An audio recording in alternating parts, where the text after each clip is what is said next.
Bom dia. Bom dia. Eu queria primeiro saudar todos os presentes, dizer que é uma satisfação vê-los novamente. Fazia algum tempo que eu não vi alguns, mas é sempre um prazer encontrá-los, é sempre enriquecedor debater com vocês sobre esse tema. Ultimamente eu tenho tentado abrir espaço para meus colegas mais jovens participarem de eventos e palestras e grupos de trabalho, enfim, né? Mas é sempre muito bom estar junto com vocês. Hoje eu tinha preparado até uma apresentação aqui para a gente fazer, mas por problema de comunicação não vai ser possível. Eu vou no improviso mesmo, conversando, mas eu queria começar, já que a gente está falando tudo esse sistema de seguridade e previdência, e o Ademir fez uma ótima exposição a respeito do que está acontecendo, aí fez uma síntese bem boa. Eu queria trocar uma ideia com vocês a respeito de um ponto da reforma da Previdência Pública. Eu sei que tem pessoas aqui muito da área econômica também, né, da economia, porque tem um detalhezinho nessa questão da capitalização. Eu tenho me debruçado um pouco nisso, porque a gente está acostumado com o sistema de capitalização na fechada, e agora com essa sinalização na Previdência Pública, acendeu um sinal de alerta. E nessa proposta de reforma tem uma questão que eu estou vendo que não tem sido muito debatida, mas eu andei fazendo umas pesquisas e que tem me indicado um caminho talvez até mais gravoso do que meramente o sistema de capitalização, que tem a ver com aquela expressão que eles usam na reforma das contas nocionais, né?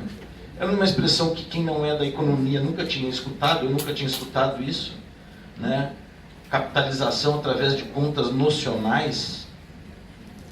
Eu até pensei que tinha sido um erro de grafia na PEC, mas eu fui depois atrás e vi que não é. Realmente existe esse sistema de capitalização por contas nocionais. E o que significa isso? Isso tem a ver, na reforma, com a questão da transição, né? A transição do regime para o outro, de repartição simples para capitalização, tem um custo estimado pelos economistas aí que têm falado em torno de 400 bilhões de reais, né?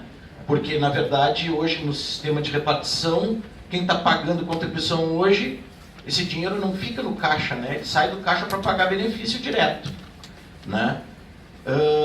A partir da mudança de sistema para o regime de capitalização, quem é que passaria a pagar os benefícios de quem está hoje na repartição simples, né? Esse custo está estimado aí em 400 bilhões de reais. E aí eu fui ver o que são as contas nocionais, e as contas nocionais são o seguinte: contas nocionais são contas virtuais. Então o que acontece? Para não pagar a transição dos 400 bilhões, a pessoa que vai estar contribuindo hoje para o sistema, esse recurso, ele vai para pagar os benefícios atuais de quem está recebendo. E vai ficar registrado numa conta apenas escrituralmente, virtualmente. Ele vai ficar registrado que ele contribuiu R$100 na conta virtual. Esse recurso, na verdade, não vai estar ali. Ele vai estar indo para pagar o sistema anterior de repartição. Quando ele atingir a implementar as condições para requerer o benefício, é que vai se apurar o valor do benefício que ele tem, de acordo com o que ele virtualmente acumulou, mas o dinheiro não vai estar lá. O dinheiro não vai estar lá, ele vai ter sido usado já para pagar, e aí sim o Tesouro vai bancar aquele valor. Essa conta nocional, essa conta virtual, ela estaria indexada a algum tipo de garantia ou título público, né? Para chegar lá no final, ela vai estar lastreada em alguma coisa, mas alguma coisa que a gente não sabe o que. Porque não tem, isso está sendo remetido, está saindo da Constituição e está sendo remetido para a lei complementar, né? Que isso é uma coisa grave também, né? Porque precisa de muito menos votos para ser aprovado. Então, a preocupação também quando a gente está falando, por isso que eu tenho me preocupado um pouco com isso, porque eu vejo todo o nosso campo falar sobre a reforma da Previdência e fazer essa comparação, e pessoas, todos nós somos capacitados, né, para tratar essa questão. E eu vi, inclusive, esses dias o Gabas falando, o ex-ministro, e eu não vejo ninguém falando sobre esse aspecto, sabe? Sobre esse aspecto das contas nocionais. Porque isso é muito importante, porque uma, para dar credibilidade para a nossa fala e para a nossa crítica. Em segundo, porque ao utilizar esse sistema de contas nocionais, na verdade a gente não está se equiparando com a reforma que foi feita no Chile, como a gente tem dito. Se for realmente assim, eu não sou da área econômica, eu não tenho absoluta certeza do que eu estou falando para vocês, mas eu estou fazendo um alerta para a gente ir atrás dessa informação com mais precisão, porque se for assim, não é a reforma do Chile. O que a gente está fazendo é uma reforma que aconteceu em alguns outros países, como inclusive na Suécia, aí outros países da antiga União Soviética, que fizeram essa reforma previdenciária dessa maneira, né? Então eu estou trazendo isso aqui, não tenho ainda essa ideia formada, porque a gente também tem muito pouca informação a respeito do que o que é o sistema de capitalização que está sendo proposto, né? Mas eu acho que a gente tem que aprofundar essa nossa discussão e a nossa crítica, porque se for assim, vocês imaginem no Brasil, do jeito que ele funciona hoje, a gente ter não é só o risco do mercado, a gente tem o risco desse dinheiro sumir efetivamente e nunca entrar na conta de capitalização das pessoas. É muito pior do que está sendo dito, entende? Uma abstração. Uma abstração. O dinheiro, a pessoa vai achar que está ali, mas não vai estar. Esse dinheiro já foi gasto, entende? Então, eu acho que a gente precisa, é um sinal, é um alerta aqui que eu estou dando, entende? Para a gente se aprofundar a respeito disso, e talvez até eu procuraria, se for o caso, de encaminhar aí para frente alguma coisa, a gente ainda fazer um seminário, talvez chamar alguma pessoa ligada à área econômica, entende? Que possa esclarecer melhor exatamente como é que funciona esse sistema na Suécia, esse sistema nesses países da antiga União Soviética, tem países da própria Ásia que utilizaram isso. Se eu não me engano, a própria Itália também utilizou um sistema semelhante. Então, para a gente fazer essa análise, porque talvez a gente tenha uma crítica mais contundente e talvez mais consistente para fazer contra essa reforma da Previdência, especialmente nesse ponto da capitalização que está sendo almejado aí pelo governo, pelos banqueiros, enfim, atuais. Então, sim. Só um pequeno adendo. Uhum. Eu vi esta semana a notícia de que não seriam os grandes bancos que administrariam, seriam agências. E aí entra o modelo do Chile. Não, isso tem. Como é que se casa esses dois? Exatamente. Laranja dos bancos. Exatamente, olha só. Isso tem outro detalhe importante também. Não vai ter o CNPJ do O Bradesco. Bradesco vai ter só laranja, então não Não, vai sei. ter laranja.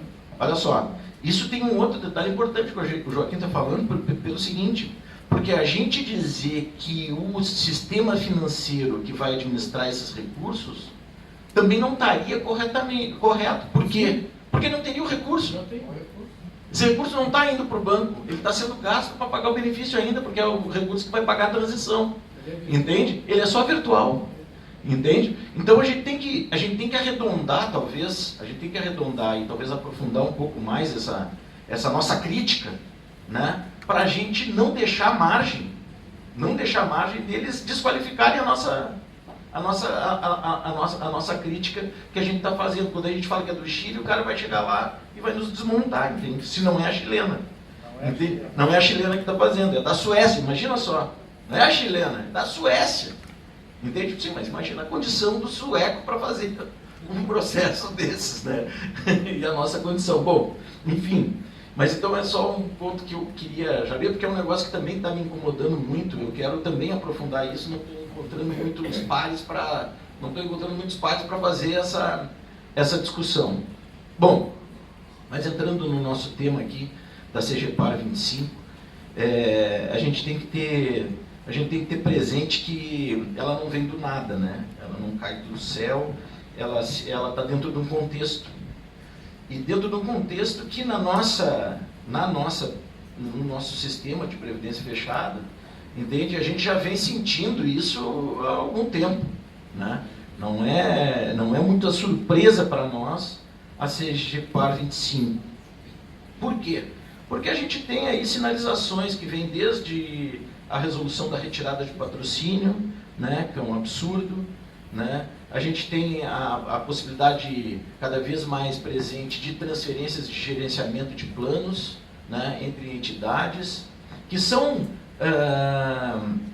porteiras que são abertas, estão sendo abertas já há alguns anos, né, para flexibilização dos compromissos dos patrocinadores com os participantes, né? Então, isso não pode nos surpreender, né? A CGPAR 25 é só a cereja do bolo, né? Que foi colocada agora, que afeta as estatais, e que vem também depois de dois episódios bem marcantes. Uma reforma trabalhista, né, que precarizou, né, o emprego, né, e com isso afastou muita gente, né, com a precarização do emprego, afastou muita gente do sistema fechado de previdência, né, e também uma mudança no judiciário bem significativa.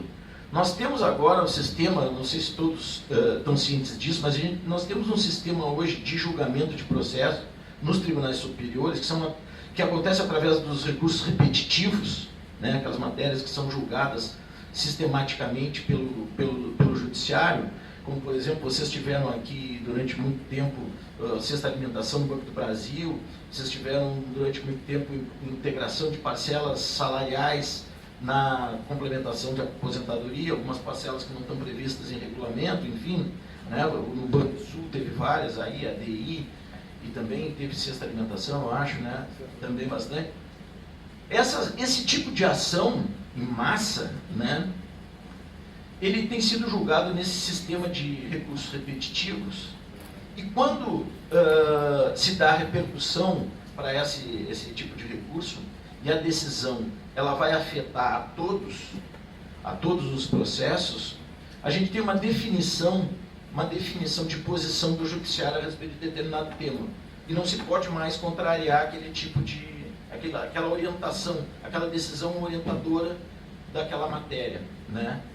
E nós tivemos agora, recentemente, no judiciário, um julgamento muito importante, ainda não transitou em julgado a decisão, mas a gente teve uma decisão a respeito do regulamento aplicável. Existiu uma discussão muito grande, por causa do artigo 17 da Lei 109, que fala sobre as alterações regulamentares. Na lei diz que as alterações dos regulamentos dos planos valem para todo mundo, respeitado o direito acumulado de cada um. Isso para os ativos. E para os aposentados tem lá um parágrafo que diz que para os aposentados vale o regulamento da data da aposentadoria, né?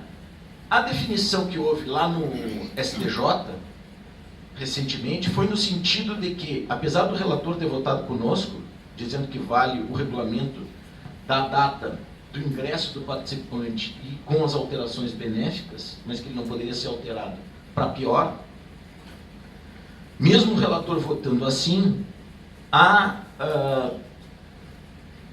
o pessoal, os demais ministros acabaram votando pelo entendimento de que as alterações valem para todos os participantes em atividade, vale o regulamento da data em que o ativo for se aposentar. Então, se ele tiver uma alteração de regulamento um mês antes, uma semana antes, um ano antes de se aposentar, vai valer a regra da data da aposentadoria dele. Respeitado o direito acumulado, sabe-se lá o que cada entidade ou o que cada juiz vai tem por entendimento de que seja direito acumulado. Eu acho que nós não temos um acordo nem entre nós aqui do que seja isso, né, o direito acumulado. Mas vai valer a regra, então, do regulamento final. Isso tem muito a ver também tem a ver com a resolução CGPAR 25, porque ela determina várias alterações nos planos BDs. Além de proibir a implementação de novos planos BDs, que já não vinham sendo implementados, mas enfim, aqui aparece a proibição para isso, né? Ele acaba determinando que num prazo as entidades promovam alterações de seus regulamentos, e são várias. Desde fechamento dos planos, passando por exclusão do custeio dos regulamentos dos planos. Muitos dos nossos planos BDs, eles têm a regra de custeio estabelecida no regulamento. Eles determinam que isso seja excluído do regulamento e fique simplesmente para avaliação atuarial anual. Isso fique fora do regulamento dos planos. Estabelece como critério salário real de benefício com base na média dos últimos 36 meses. A gente sabe que a gente tem vários planos BDs que a média é dos últimos 12, ou 24, ou até o do último salário. A gente tem alguns BDs ainda que tem a regra do último salário de saída. Teto para salário de participação, e não o salário final efetivamente da pessoa, do participante. Desvinculação do reajuste dos benefícios, do reajuste dos empregados em atividade na patrocinadora. Reajuste de acordo com o índice do plano, né? O passivo, casal ativo com o passivo, né? O índice que evolui o passivo do plano, casar com o índice dos ativos. Desvinculação do INSS. A partir de agora só pode plano CD, foi proibido o plano BD, sequer o plano misto variável não está sendo admitido, e contribuição máxima dos patrocinadores de 8,5%. Então, são alterações regulamentares que, na verdade, o que eles estão determinando aqui são coisas que vinham sendo feitas já em diversos planos, mas, na maior parte deles, de maneira voluntária e negociada, muitas vezes, com as entidades, através dos saldamentos de planos, migrações, enfim. Várias entidades fizeram isso, as alterações. Nós negociamos em 97. Exatamente, o Banco do Brasil em em 97, a Caixa em 2006, a Petros em 2006 também, lá com a repactuação. Tiveram vários movimentos nesse sentido, mas os planos BDs continuaram existindo, né? Agora eles deram um prazo, entende, para que as entidades efetivamente façam essas alterações compulsoriamente, né? Alterem os seus regulamentos. É uma situação bastante grave, ainda não vi nenhum movimento das estatais nesse sentido, né? Mas está sinalizado pela CGPAR e provavelmente vai se ter uma grande resistência com relação a isso, porque se tem dúvida e existem questionamentos jurídicos bem significativos a respeito disso, porque inclusive a CGPAR não foi criada para fazer isso. A própria comissão que cuida das estatais, da gestão das estatais, ela não tem atribuição de regulamentar, a previdência complementar. O artigo 202 da Constituição é bem claro que é através de lei complementar, e as leis complementares que regulamentam não 108 e 109. Né? Então ela estaria se imiscuindo numa atribuição que não é dela. Né? Então isso propiciaria que a gente questionasse algumas iniciativas se elas efetivamente forem adotadas pelas empresas. Né? E a outra situação, que para mim é a situação mais grave daqui da CGPAR 25, é a questão da economicidade. Lá num determinado artigo da resolução, se eu não me engano é o artigo 6º da resolução, ela determina que de 2 em 2 anos a empresa estatal faça uma avaliação a respeito da economicidade da administração da entidade. Se vale a pena manter a administração dos planos naquela entidade ou se vai ser necessária a transferência de gerenciamento dos planos para outra, aberta ou fechada. Entende? Então, é uma determinação que casa exatamente com tudo isso que a gente está falando aqui. né? Com todo esse contexto de precarização de emprego, de encaminhamento, de direcionamento desses recursos, da administração dos recursos da Previdência, todos eles através dos bancos, né? Também a CGPAR é mais um instrumento, né, que foi editado agora por esse governo para que os bancos se beneficiem dos recursos do sistema todo de seguridade, né, que a gente tem, inclusive daqueles planos mais antigos e que estão em vigor há mais de 3 décadas, entende? Poderiam passar agora para ser administrados pelas entidades abertas. E agora, né, recentemente, a gente teve a notícia que vinha se desenhando também, mas a notícia de que nós estamos próximos de uma unificação do órgão de controle e fiscalização dos sistemas abertos e fechados, né? A já não tão nova Solange, né, Vieira Paiva, né, que foi uma das mentoras do fator previdenciário, inclusive, né, e que a gente teve a oportunidade de conhecer lá em 99, 98, que ela foi secretária de Previdência Complementar, agora vai ser a poderosa chefona de todo o sistema, né? Isso, então, a gente vai fechando o quebra-cabeça, né? A gente vai fechando o quebra-cabeça, quer dizer, é capitalização na Previdência Pública, é unificação do sistema, é a permissão de todos os recursos dos fundos de pensão estatais poderem ser transferidos, inclusive, para entidades abertas, né? A gente vai fechando o cerco e a gente vai vendo o seguinte, gente, é um desmonte mesmo, entende? Do sistema de seguridade e é um favorecimento absurdo para o sistema financeiro. Né? Por todos os cantos que a gente analisar, a gente tem sinais de que é isso mesmo que está acontecendo e que a gente vai pagar esse pato, né? Nós vamos pagar esse pato.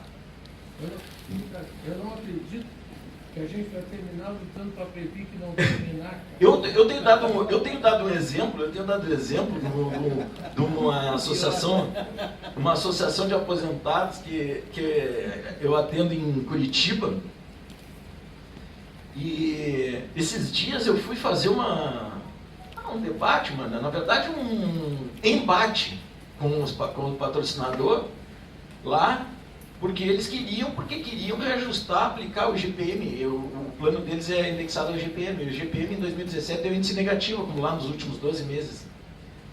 E eles queriam aplicar o índice negativo no benefício dos aposentados. E eu dizendo que não podia reduzir o valor nominal de benefício, brigando com os caras. Depois eles não aplicaram naquele momento o índice negativo. A gente conseguiu fazer ter um mecanismo que remediou a história, não resolveu, mas remediou, porque a gente não reajustou o plano em 12 meses e reajustou em 24 meses. Naquele ano a gente não reajustou em 24. E somando os 24 meses, o índice era positivo.